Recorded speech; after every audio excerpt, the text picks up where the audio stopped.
দেশের রাজনীতির এক অম্লান নক্ষত্র, প্রথম নারী প্রধানমন্ত্রী এবং ৩ বারের প্রধানমন্ত্রী বিএনপি চেয়ারপারসন খালেদা জিয়া, যার প্রয়াণে পুরো জাতি শোকে মুহ্যমান। রাজপথের আপোষহীন এ নেত্রী দেশের মানুষের আস্থা ও ভালোবাসার প্রতীক ছিলেন। ৪ দশকেরও বেশি সময় ধরে বিএনপির নেতৃত্বে তিনি দলটির লাখ লাখ নেতাকর্মীর হৃদয়ে ছিলেন প্রেরণার বাতিঘর। মঙ্গলবার ভোরে তার মৃত্যুর খবর ছড়িয়ে পড়ার সঙ্গে সঙ্গে রাজনীতিবিদ থেকে সাধারণ মানুষ সবার হৃদয়ে নেমেছে শোকের ছায়া। প্রিয় নেত্রীকে শেষ বিদায় জানাতে নেতাকর্মীরা সারা দেশ থেকে ঢাকায় ছুটে আসেন। বুধবার তার জানাজায় এই জনস্রোত একত্রিত হয় মানিক মিয়া এভিনিউতে। বিএনপি হাইকমান্ডের ধারণা, মানিক মিয়া এভিনিউতে আজ স্মরণকালের সর্ববৃহৎ জানাজা অনুষ্ঠিত হয়েছে। খালেদা জিয়ার জানাজার কাতার ছাড়িয়ে যায় মগবাজার, কারওয়ানবাজার, জাহাঙ্গীর গেট ও মিরপুর পর্যন্ত।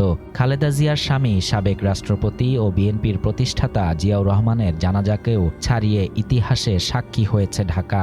এই জানাজা ইমামতি করেন বায়তুল মোকাররমের জাতীয় মসজিদের ইমাম মুফতি মাওলানা আব্দুল মালেক। জনস্রোত সামলাতে আইনশৃঙ্খলা রক্ষাকারী বাহিনীর ১০,০০০ সদস্য রাজধানীতে মোতায়েন করে ডিএমপি।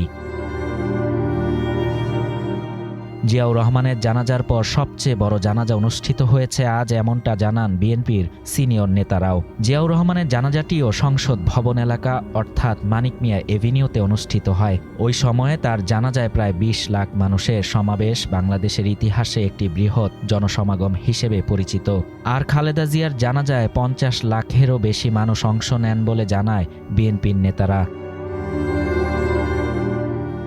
মানুষের ঢল সামাল দিতে জাতীয় সংসদের দক্ষিণ প্লাজার প্রবেশপথ খুলে দেয়া হয়।